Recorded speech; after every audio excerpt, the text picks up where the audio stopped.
अस्सलाम वालेकुम dear students, welcome back to maths and coffee with Imdad. और मैं उम्मीद करता हूं कि आप सब खैरियत से होंगे। डियर स्टूडेंट्स, आज हम अल्हम्दुलिल्लाह अपने चैप्टर नंबर 4 का आगाज करने जा रहे हैं। मैट्रिक्स एंड डिटर्मिनेंट का ये चैप्टर है, बहुत इंपॉर्टेंट चैप्टर है और बोर्ड के पॉइंट ऑफ व्यू से भी एक मतलब जो है ना वो लॉन्ग भी इसमें से आता है, लाजमी तौर पे लॉन्ग आता है और क्वेश्चन आपस में सारे के सारे लिंक है। तो लेक्चर्स, तमाम के तमाम लेक्चर्स को आपस में अटैच रखिएगा ताकि आपके जो नेक्स्ट लेक्चर हैं वो इनकी वजह से डिस्टर्ब ना हो। तो आइए चैप्टर नंबर 4 की तरफ मूव करते हैं। पहले स्टार्ट में थोड़ा सा इंट्रोडक्शन है जो कि बहुत इंपॉर्टेंट है, पूरे चैप्टर की बुनियाद बनाएगा, तो इस पे कंप्रोमाइज नहीं कीजिएगा। सबसे पहले हमारे पास है मैट्रिक्स। कि मैट्रिक्स क्या होता है? मैट्रिक्स आपने पहले भी पढ़ा हुआ, खैर ये सारी की सारी चीजें वही है जो पहले भी आपने पढ़ी हुई, लेकिन आपको यहां पे थोड़ा सा फर्क नजर आएगा।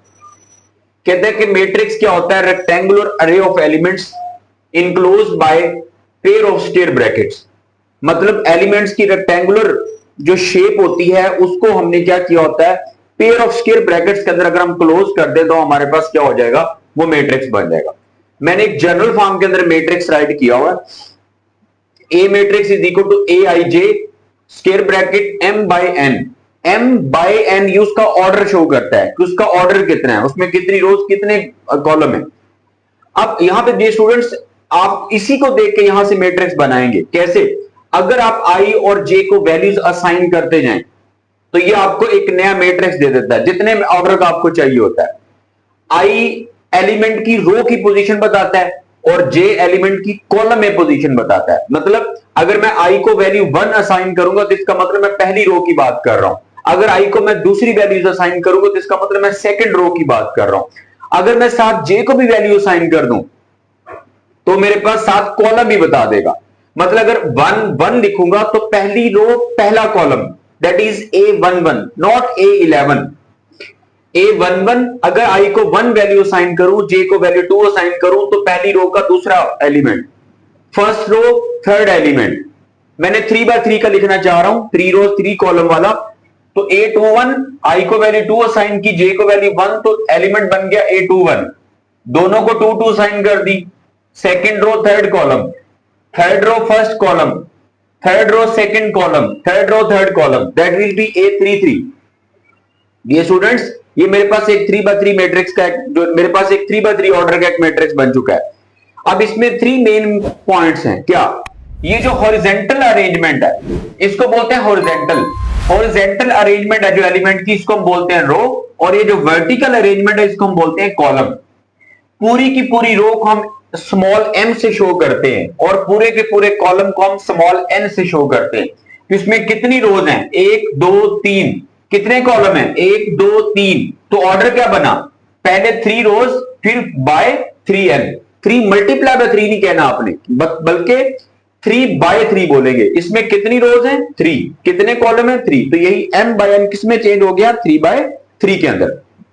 याद रखिएगा, सबसे पहले रो लिखते हैं फिर कॉलम को डिस्क्राइब करते हैं, तो रो बाय कॉलम के हिसाब से इसका ऑर्डर बनता है। अब अगर मैं इसकी बात करूं, मतलब A11 A22 A33 that is your principal diagonal.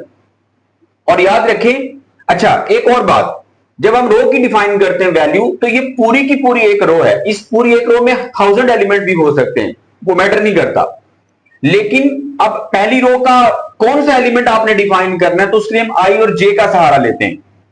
देखें ना, अब एक रो है उसके अंदर 50 एलिमेंट पड़े हुए हैं, मुझे क्या पता कि आप किस एलिमेंट की बात कर रहे हैं। अगर आप उस रो की पहली रो का आप कहते हैं 5वां एलिमेंट, तो देखिए आपने वहां पे पहली रो मतलब I1 होगा और 5वां एलिमेंट मतलब जे की वैल्यू वहां पे 5 होगी। तो आप आई और जे के अकॉर्डिंग एलिमेंट की रो और कॉलम में पोजीशन को डिस्क्राइब कर देते हैं कि इस रो का इतना एलिमेंट या इस कॉलम का इतना एलिमेंट। तो आई और जे हमें वहां पर हेल्प देता है। आई की वैल्यू 1 2 3 कहां तक हो सकती है, क्योंकि ये रो को शो करता है तो m रोज के इक्वल हो सकती हैं, और जे की value 1 2 up to n column तक हो सकती है। तो ये मैं एलिमेंट की मतलब मैं शॉर्ट कर दूं, m पूरी की पूरी रो है और i जो है वो रो के अंदर एलिमेंट की पोजीशन बताता है, n पूरे का पूरा कॉलम है और j कॉलम की पोजीशन बताता है।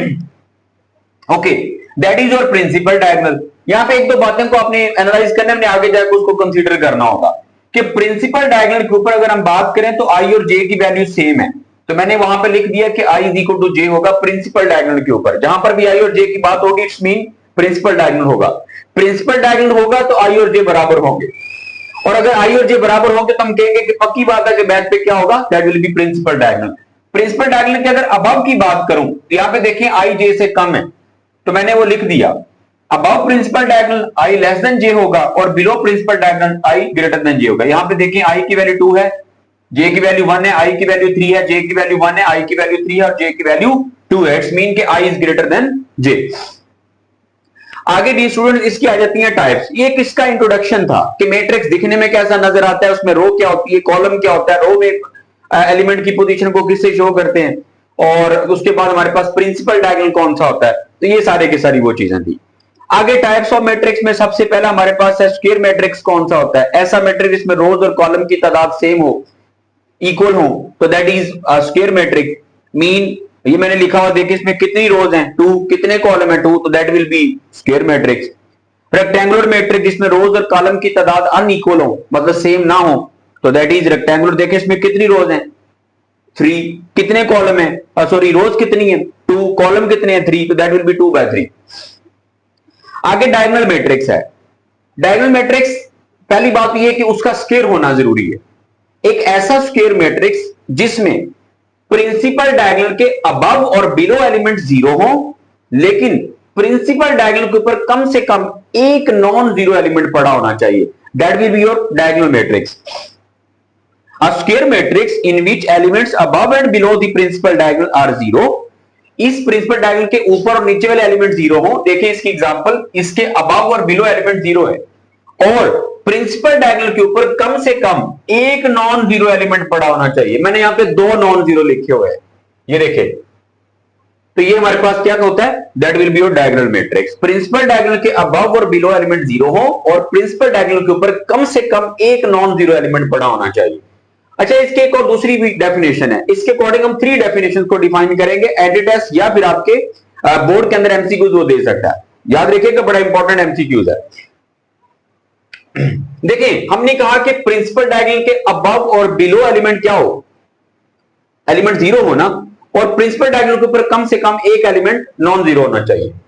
अब हमने बात की कि प्रिंसिपल डायगोनल के अबव और बिलो आई और जे मतलब अनइक्वल होते हैं ना, मतलब ऊपर आई कम होता है जे से, नीचे क्या होता है ज्यादा होता है, तो अल्टीमेटली तो अनइक्वल हुए ना। फिर मैंने ये कहा कि एलिमेंट 0 होना चाहिए। दिस ए आई जे ये एलिमेंट को शो कर रहा है। अगर एलिमेंट 0 हो कहां पर, जहां पर आई और जे बराबर नहीं होते, then and at least 1 element non zero हो कहां पर, जहां पर आई और जे बराबर होते हैं। कहां बराबर होते हैं? प्रिंसिपल डायगोनल पे। मैंने पहले बात कर दी। तो मैंने फिर इसी चीज को, ये सारी की सारी वर्ड फॉर्म को मैंने एक मैथमेटिकल फॉर्म में राइट कर दिया। क्या? अगर एलिमेंट की वैल्यू 0 हो कहां, जहां पे आई और जे बराबर नहीं होते। कहां बराबर नहीं होते? प्रिंसिपल डायगोनल के अबव और बिलो, और कम से कम एक एलिमेंट नॉन जीरो होना चाहिए। कहां पर? जहां पे प्रिंसिपल डायगोनल होता है, मतलब वहां पे आई और जे बराबर होते हैं। ओके, देन हमारे पास scalar matrix. Scalar matrix diagonal होना जरूरी है। डायगोनल मैट्रिक्स जिसमें प्रिंसिपल डायगोनल के तमाम एलिमेंट सेम होते हैं उसको हम स्केलर मैट्रिक्स बोलते हैं। ये देखें, डायगोनल मैट्रिक्स है, अबव और बिलो एलिमेंट 0 है और प्रिंसिपल डायगोनल के तमाम एलिमेंट सेम है, तो that is your scalar matrix. Like 2 2 2 3 3 3 4 4 4, ये सारे के सारे हमारे पास स्केलर मैट्रिक्स होंगे। लेकिन यहां पे शर्त ये कि k 0 ना हो, बाकी कुछ भी हो सकता है। इसी के अकॉर्डिंग मैंने उसको डिफाइन कर दिया। अगर एलिमेंट 0 हो जहां पे आई और जे बराबर नहीं होते, इतनी लाइन बिल्कुल सेम है। और अब एलिमेंट ये वाला कहां आना चाहिए, ए आई जे वैल्यू किसके बराबर होनी चाहिए? के। कब? जब आई और जे बराबर होते हैं, मतलब प्रिंसिपल डायगोनल के ऊपर एलिमेंट की वैल्यू के हो और उसके ऊपर और नीचे क्या हो? 0 हो। आइडेंटिटी मैट्रिक्स में हमारे पास आ गया। आइडेंटिटी मैट्रिक्स ऐसा डायगोनल मैट्रिक्स जिसके डायगोनल एलिमेंट 1 1 हो, ठीक है, तो ये हमारे पास प्रिंसिपल डायगोनल एलिमेंट। यहां पे आप एक बात ऐड करेंगे, principal diagonal element, principal diagonal elements entries are 1, तो that is your identity matrix. अब ये चेक करें, प्रिंसिपल डायगोनल के तमाम के तमाम एलिमेंट 1 है। अच्छा, इसको हम नेम अपनी मर्जी से नहीं दे सकते, इसका नाम आई से ही रखेंगे हम, कैपिटल आई होगा ये I3 इसलिए शो कर रहा है कि इसका ऑर्डर 3 है, ये 2 इसलिए शो किया जा रहा है कि इसका ऑर्डर 2 है। ओके, अब इसको भी उसके अकॉर्डिंग डिफाइन किया हुआ है। एलिमेंट की वैल्यू 0 हो जहां पे आई और जे बराबर नहीं होते, और एलिमेंट की वैल्यू 1 के इक्वल हो जहां पे आई और जे क्या होते हैं, वो इक्वल होते हैं। So that is your identity matrix. Students एक बात यहां पे एक एमसीक्यूज है कि आइडेंटिटी मैट्रिक्स आपका स्केलर होता है, हर आइडेंटिटी मैट्रिक्स स्केलर भी होता है, लेकिन जरूरी नहीं है कि हर स्केलर भी आपका आइडेंटिटी हो। तो ये अपनी बात याद रखनी है।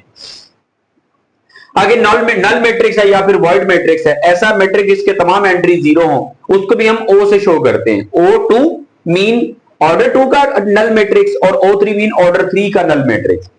आगे रो मैट्रिक्स है या फिर रो वेक्टर है, बड़ी अच्छी डेफिनेशन है।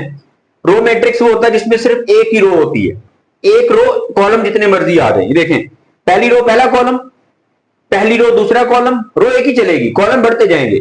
पहली रो तीसरा कॉलम, तो कितने कॉलम हो सकते हैं, n कॉलम हो सकते हैं। तो पहली रो n कॉलम, तो 1 by n is called the order of row matrix. 1 by n is called order of row matrix, तो इसका ऑर्डर कहलाता है। आगे कॉलम मैट्रिक्स है, ऐसा मैट्रिक्स जिसमें सिर्फ एक ही कॉलम हो, उसको हम कॉलम मैट्रिक्स बोलते हैं। इसमें कॉलम अब एक रहेगा लेकिन रोज चेंज होती रहेंगी। देखिए, पहली रो पहला कॉलम, दूसरी रो पहला कॉलम, तीसरी रो पहला कॉलम, कितनी रोज हो सकती है, m रोज और पहला column. So that is your order of the column matrix. तो अक्सर ये एमसीक्यूज में पूछ लेता होता है। आगे हमने देखना है कि दो मैट्रिक्स को हम ऐड क्या कैसे कर सकते हैं, उसके लिए क्या कंडीशन है। दो मैट्रिक्स डी स्टूडेंट्स तब ऐड होंगे जब उनका ऑर्डर सेम होगा। अगर एक मैट्रिक्स 3x3 का, तो उसके लिए दूसरा भी 3x3 का होना चाहिए, देन वो दो मैट्रिक्स ऐड हो सकते हैं। मैंने वही लिखा हुआ, तब वो ऐड होंगे। अब ये देखें, दोनों के दोनों सब्ट्रैक्शन के लिए भी यही कंडीशन है। अब मैंने उनको ऐड भी कर दिया। ऐड कैसे होगा, उनकी करस्पॉन्डिंग एंट्रीज आपस में ऐड होगी। 1 -1 में ऐड होगा, 2 0 में ऐड होगा, 3 2 में ऐड होगा, और 4 1 के अंदर ऐड होकर आपको ये रिजल्ट दे देगा। फिर मैंने ए को बी में ऐड किया और बी को ए में ऐड कर दिया, दोनों के आंसर सेम थे। यहां पे मैंने एक प्रॉपर्टी लिख दी कि मैट्रिक्स एडिशन और commutative addition is commutative as well as associative. मतलब जो मैट्रिक्स की एडिशन है वो कॉम्यूटेटिव और एसोसिएटिव प्रॉपर्टी को होल्ड करते हैं। ठीक है, ओके। मल्टीप्लिकेशन का बड़ा इंपॉर्टेंट कॉन्सेप्ट है। दो मैट्रिक्स जे स्टूडेंट्स तब मल्टीप्लाई हो सकते हैं जब पहले के कॉलम और दूसरे की रोज बराबर हो। पहले के कॉलम और दूसरे की रोज, ठीक है जी, वो मैंने लिख दिया। अच्छा, अगर ना भी पता चले तो फिर मैं उसके लिए भी यहां पे ट्रिक भी डिस्कस करूंगा। ये देखें, पहला दूसरा, आपको मैंने ये दो मैट्रिक्स दे दिए, मैंने कहा कि बताएं ये मल्टीप्लाई हो सकते हैं कि नहीं। आपको बात भूल गई कि पता नहीं हो सकते हैं कि नहीं हो सकते। उसके लिए देखें, आप यूं कर सकते हैं, ए का ऑर्डर लिख लें। ए का ऑर्डर कितना है, 2/2, कंबाइन करके लिख लीजिएगा। बी का ऑर्डर कितना है, 2/3। ये देखें, अब क्या होगा, आप देखें क्या दरमियान वाले एलिमेंट सेम है। अगर दरमियान वाले सेम है तो इसका मतलब ये मल्टीप्लाई हो सकते हैं। और ये सेम होना क्या शो करते हैं, ये शो करते हैं कि ये पहले के कॉलम है, ये दूसरी की रोज बराबर है। और एक और बात बताता चलूं, आपका जो ए और बी मल्टीप्लाई होने के बाद जो मैट्रिक्स आएगा उसका ऑर्डर होगा ये वाला 2/3। तो मैंने विदाउट मल्टीप्लीकेशन, मैंने जो आपका आंसर आना है ए बी आफ्टर मल्टीप्लीकेशन, मैंने उसका भी ऑर्डर बता दिया। तो बड़ा इंपॉर्टेंट आपके एमसीक्यूज है क्या, कि जब भी आपके पास कोई दो मैट्रिक्स मल्टीप्लाई करवाएगा वो कहेगा ए का ऑर्डर इतना है, बी का ऑर्डर इतना है, तो ए बी का ऑर्डर कितना होगा। तो ये वाले हमारे पास कॉर्नर वाले जो एलिमेंट्स होंगे उनका जो हमारे पास वो ऑर्डर होगा, that will be the order of A B matrix. अब मैंने मल्टीप्लाई करवाना भी सिखाया आपको, ये ए और ये बी है, मैंने दोनों को लिखा। देखिएगा कैसे मल्टीप्लाई होगा, 1 को 1 से करेंगे, पहली रो को पहले कॉलम से, फिर उसी रो को दूसरे कॉलम से, उसी को तीसरे कॉलम से। जब तक कॉलम एंड नहीं होंगे पहली रो ऑपरेट होती रहेगी। 1 को 1 से, और रो का पहला एलिमेंट कॉलम के पहले एलिमेंट से, रो का दूसरा एलिमेंट कॉलम के दूसरे एलिमेंट से होगा। 1 into 1 1, 2 into 2 4, दरम्यान में प्लस आएगा। फिर पहला कॉलम एंड हो गया। अब पहली रो को दूसरे से 1 into -1 -1, 2 into 3 6, 1 into 0 0, 2 into -2 that is -4। फिर अब कॉलम एंड हो चुके हैं, मैं भी सेकंड रो में आ गया हूं। 3 को 1 से, 4 को 2 से, 3 को -1 से और 4 को 3 से, 3 को 0 से और 4 को -2 से। अब इनको ऐड कर लिया। अब अगर मैं बी ए की बात करूं कि बी ए क्या आएगा, तो देखिएगा बी ए का ऑर्डर चेक करने के लिए आप इसको यूं लिख लें, बी का ऑर्डर कितना है 2/3 और उसका कितना है 2/2। तो मुझे बताएं क्या ये दोनों एलिमेंट सेम हैं, नहीं, तो ये मल्टीप्लाई नहीं हो सकते। तो आपको एमसीक्यू के अंदर वो ट्रैप कर सकता है, ए और बी दे देगा, पूछेगा बी ए क्या होगा। तो आप ये ना हो कि वहां पे अपना टाइम वेस्ट करते रहे, वहां पे उनको मल्टीप्लाई करवा के चेक करते रहे, जरूरत नहीं है। आप जब उनको ऑर्डर चेक करें सबसे पहले, ये देखिए 3/2 है, तो ये मल्टीप्लाई ही नहीं हो सकते। अब ये भी मुमकिन है कि आपको पूछे कि बी ए का ऑर्डर क्या होगा, तो जल्दी में कहीं 2/2 पे टिक ना कर दीजिएगा, आप चेक करें वो पहले मल्टीप्लाई नहीं हो रहा। तो जब ये दोनों सेम होंगे तब वो मल्टीप्लाई होगा। तो यहां से एक बात पता चली कि जरूरी नहीं है कि ए बी और बी ए हमारे पास बराबर है। तो मैट्रिक्स के अंदर जो कम्यूटेटिव प्रॉपर्टी और एसोसिएटिव प्रॉपर्टी मल्टीप्लिकेशन के लिहाज से होल्ड नहीं करती। ये मैंने वही चीज आगे आपको समझाई हुई है, ठीक है। ओके, अच्छा मैंने इसको जनरल फॉर्म में राइट कर दिया। अक्सर बोर्ड में आ जाता है कि अगर मेरे पास एक मैट्रिक्स ए है उसका ऑर्डर m/n है, दूसरा मेरे पास मैट्रिक्स है उसका ऑर्डर n/p है, देन ए बी का ऑर्डर क्या होगा। देखें m/n और दूसरा m/p, n/p, तो देखिए n के सेम हो गया, तो m/p हमारे पास आने वाले मैट्रिक्स का ऑर्डर होगा। स्टूडेंट आगे ट्रांसपोज है, बहुत सिंपल सा है। अगर मेरे पास एक मैट्रिक्स उसका ट्रांसपोज कैसे लेते हैं, रो को कॉलम में चेंज कर दें तो उसका ट्रांसपोज आ जाता है, या फिर कॉलम को रो में चेंज कर दें। तो देखिए इसकी रो को मैंने कॉलम बना दिया, ए बी यूं था, उसको कॉलम बना दिया, तो ये उसका ट्रांसपोज आ गया। ट्रांसपोज के लिए हम स्मॉल टी लगाते हैं इसके ऊपर। 2/2 का एडजॉइंट कैसे लेते हैं, प्रिंसिपल डायगोनल की जगह चेंज कर दें और सेकेंडरी डायगोनल का साइन चेंज कर दें। इन दोनों की जगह चेंज करेंगे, ए और डी की, और इन दोनों के साइन चेंज करेंगे, तो उसका एडजॉइंट आ जाएगा। डिटर्मिनेंट, डिटर्मिनेंट में हमारे पास ए मैट्रिक्स है, आप सबसे पहले उस मैट्रिक्स को वर्टिकल बार्स में चेंज करेंगे। डियर स्टूडेंट्स, बहुत इंपॉर्टेंट चीजें हैं ये वाली, हम इन चीजों को सीरियस नहीं लेते, लेकिन मैथ्स है ये सारा कुछ। हम डिटर्मिनेंट को एक आम सी चीज समझ लेते हैं, मतलब वो मैट्रिक्स ही लगा रहे हैं, हमें सेंस नहीं होती इन चीजों की, तो आपके मार्क्स कट जाएंगे वो सारे।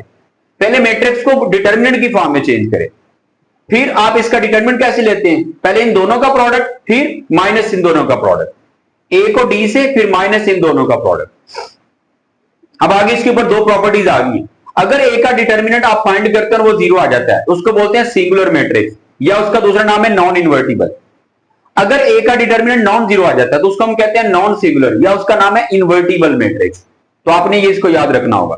आगे इनवर्स आ जाता है, इनवर्स में हमारे पास ए कोई भी एक हमारे पास मैट्रिक्स है लेकिन नॉन सिंगुलर हो, क्योंकि नॉन सिंगुलर होगा तब उसका इनवर्स एग्जिस्ट करेगा, याद रख लीजिएगा। इनवर्स का फॉर्मूला एडजॉइंट ए ओवर ए का डिटरमिनेंट, लेकिन ये कब एग्जिस्ट करेगा, जब ए का डिटरमिनेंट नॉन 0 होगा, मतलब नॉन सिंगुलर होगा। तो ये हमारे पास सारी की सारी इसकी इंफॉर्मेशन थी। इसको अच्छे से आप पहले देख के फिर आप एक्सरसाइज में जाइएगा। अब मैं एक्सरसाइज में जा रहा हूं, क्वेश्चन नंबर 1 उसने दे दिया, बहुत सादा सा है। पहली एक्सरसाइज में कुछ भी नहीं है, ए मैट्रिक्स उसने दे दिया, कहता है 3/4 का मैट्रिक्स खुद से बनाओ। देन आप शो करो कि जब आइडेंटिटी मैट्रिक्स ऑर्डर 3 का उसको ए से मल्टीप्लाई करते हैं तो आंसर क्या आता है, ए आता है। याद रखें स्टूडेंट्स, आइडेंटिटी को किसी भी चीज से जब मल्टीप्लाई करते हैं तो आंसर वही चीज आती है, उस पर फर्क नहीं पड़ता। पहले मैंने 3/4 का एक मैट्रिक्स लेना है, 3 रोज और 4 कॉलम्स वाला, लेकिन यहां पे भी उसने IAIJ की फॉर्म में कहा हुआ है, तो मुझे A11 A12 की फॉर्म में लेना पड़ेगा, और मैं कोई राइट नहीं कर सकता। ये देखें, पहली रो पहला कॉलम, 3 रोज लेके आनी है, 4 कॉलम लेने हैं। पहली रो पहला कॉलम, पहली रो दूसरा कॉलम, पहली रो तीसरा कॉलम, पहली रो चौथा column, second row first column, second row second column, second row third column, second row fourth column. इसके अकॉर्डिंग मैंने ये मैट्रिक्स ले लिया और ये मैंने आइडेंटिटी मैट्रिक्स अपनी तरफ से राइट किया। इसी तरतीब से इसको लिखा, पहले आइडेंटिटी फिर ए। अब इनको मल्टीप्लाई करवाया। मल्टीप्लाई मैं आपको पहले बता देता हूं, एक बता देता हूं। 1 को A11 से किया तो A11 आ गया, 0 को इससे किया 0, फिर इसको 0 से किया, फिर ये 0 आ गया। फिर अब सेकंड में आके इसके मल्टीप्लाई करके मेरे पास ये देखें वही आंसर, मेरे पास उसका आंसर आ गया। आगे हमारे पास सब्ट्रैक्शन आ गई है। क्वेश्चन 2 में कहता है कि A - B - C बताओ। ए भी दे दिया, बी भी और सी भी बता दिया। देखिए सबके ऑर्डर सेम है, अगर ऑर्डर सेम ना होते तो एडिशन और सब्ट्रैक्शन पॉसिबल ही ना होती। पहले मैंने ब्रैकेट को सॉल्व किया, A - B की वैल्यू निकाल ली, A लिखा माइनस बी, कैसे माइनस होगा, क्रॉसपॉन्डिंग एंट्रीज माइनस होंगी। 0 - 2 करूंगा -2, -1 minus into -1 that is -2, 2 minus -1 that is +3 हो जाएगा। इसके अकॉर्डिंग मेरे पे जब A - B आया तो A - B में से मैंने C माइनस कर दिया, ये A - B आ गया, माइनस ये C की वैल्यू आ गई, तो इससे मेरे पास उसका रिजल्ट आ गया। इसके 2 पार्ट और भी हैं, वो भी इसी अकॉर्डिंग आपके पास सॉल्व हो जाते हैं। जी स्टूडेंट्स, क्वेश्चन नंबर 3 है हमारे पास। अगेन यहां पर भी सिंपल मल्टीप्लीकेशन है। उसने ABC3 हमारे पास मैट्रिक्स गिवन है, कहता है मैं ये प्रूव कर दे। मैंने उसका सेकंड पार्ट लिख रहा हूं, बिल्कुल पहला सिंपल सा था, A × B + C that is equal to AB + AC। मैं आपको हमेशा एक बात कहता हूं कि जो भी आपकी जब आपने प्रूव करना होता है तो जितने भी पैरामीटर्स उसमें होते हैं आप सबको मालूम कर लिया करें। जैसे यहां पर पहले मुझे चाहिए बी प्लस सी, तो मैंने बी प्लस सी निकाल लिए दोनों को ऐड करके, उसको करूंगा ए से मल्टीप्लाई, तो ये मेरे पास उसकी लेफ्ट साइड बन जाएगी। तो देखिएगा A plus B plus C कैसे आएगा, B plus C minus iota plus 2 iota, that is iota, फिर माइनस आयोटा को इसमें ऐड किया तो आयोटा बन गया, फिर 1 प्लस 1 2 आयोटा माइनस आयोटा करेंगे तो आयोटा आएगा, और 1 प्लस आयोटा करेंगे तो 1 प्लस आयोटा आ जाएगा। फिर ए को मल्टीप्लाई करवाना है, तो दैट इज योर ए और that is your B plus सी।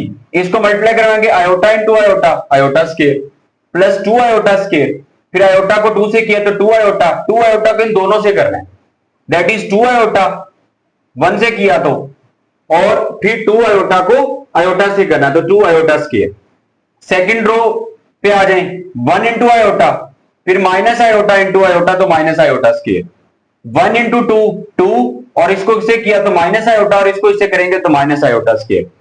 अब ये दोनों ऐड हो गए तो 3 आयोटा स्क्वायर, ये बनेगा 4 आयोटा, और ये वैसे आ गया 1 आयोटा की जगह आयोटा, और आयोटा स्क्वायर -1 होता है, तो minus into minus that is will be +1, 2 minus iota और ये भी +1 बन जाएगा। अब इसको मैंने साइन चेंज कर दिया, मतलब आयोटा स्क्वायर की वैल्यू लिखी, तो -3 4 आयोटा -2 आयोटा +1, और ये हमारे पास 1 + 2 3 बनेगा, और ये हमारे लेफ्ट साइड आ गई। अब मुझे राइट चाहिए, राइट के लिए मुझे पहले ए बी चाहिए, फिर ए सी चाहिए, फिर दोनों को ऐड करूंगा। ये मैंने ए बी निकाला हुआ है, ये मैंने ए सी निकाल लिया, दोनों को मैंने ऐड किया, तो चेक करें आपका पहला और दूसरा रिजल्ट दोनों के दोनों सेम है।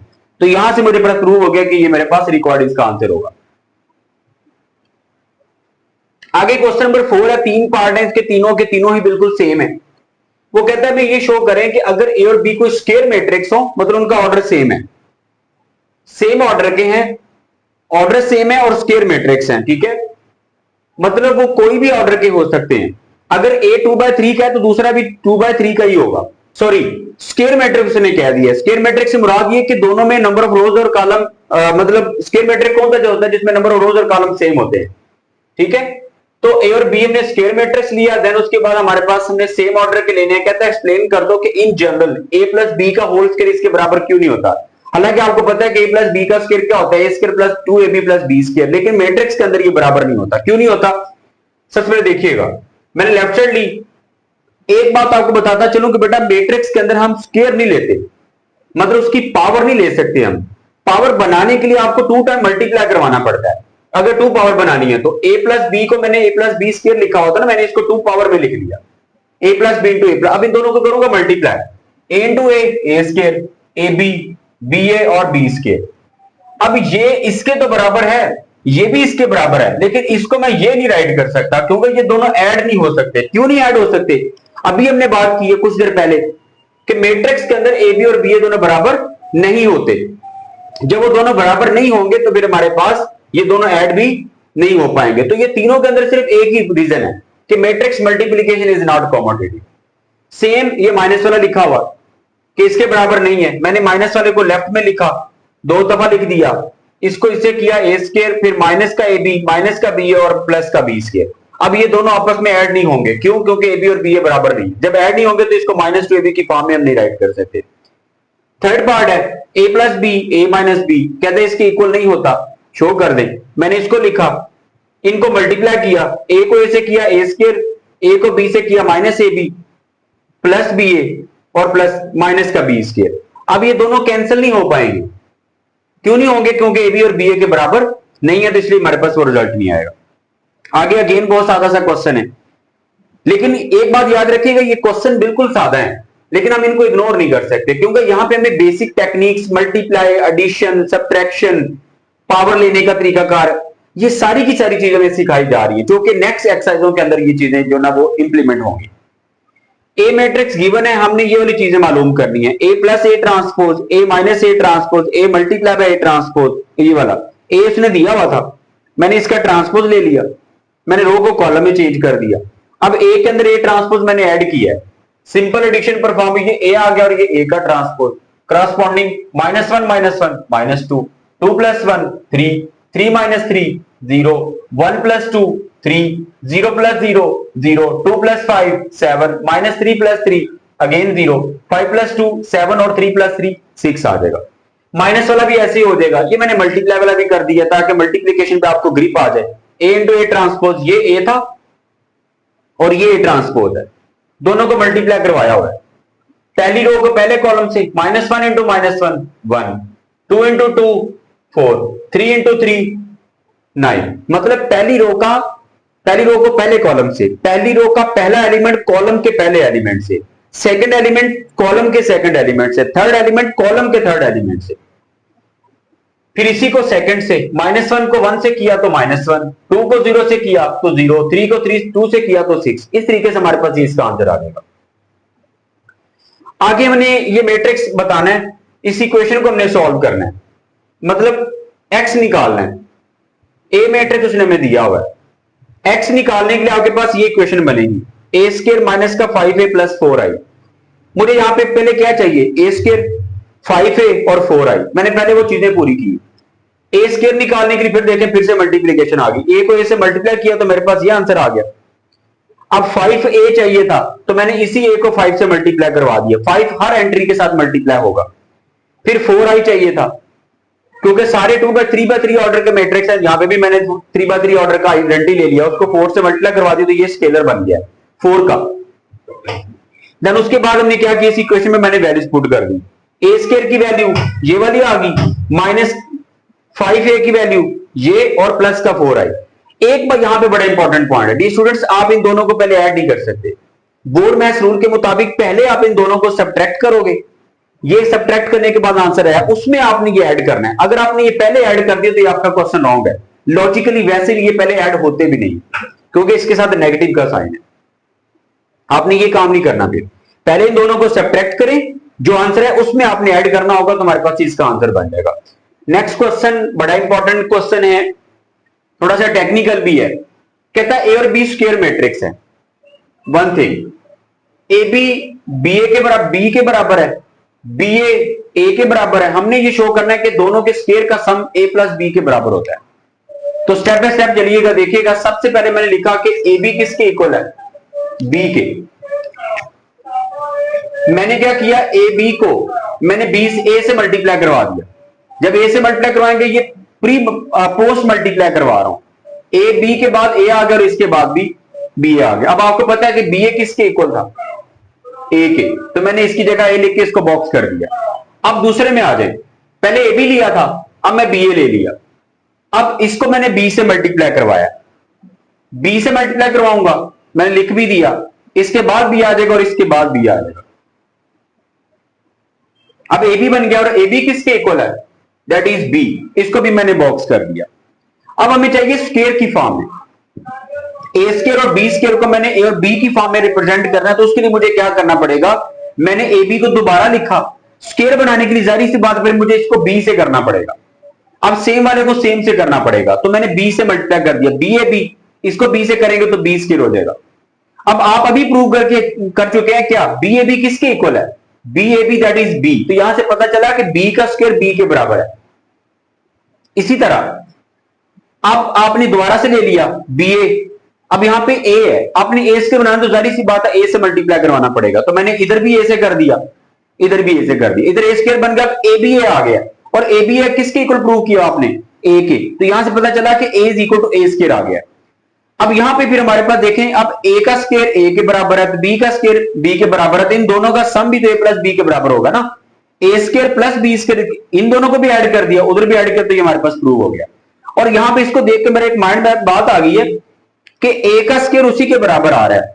इस तरह के मैट्रिक्स को हम आइडेंपोटेंट मैट्रिक्स बोलते हैं, मतलब ऐसा मैट्रिक्स जिसका स्क्वायर लेने से आंसर उसी के इक्वल आ जाए, उसको हम आइडेंपोटेंट मैट्रिक्स बोलते हैं। तो dear students, that's all about exercise 4.1। इसमें कोई भी क्वेश्चन है, डोंट फील एनी हेजिटेशन, आपका अपना चैनल है, लाजमी कमेंट किया करें, अपने दोस्तों के साथ भी शेयर किया करें अगर आपको हमारे लेक्चर अच्छे लगे। बाकी फीडबैक लाजमी दिया करें, और अल्लाह ताला आप सबका हामी नासिर हो।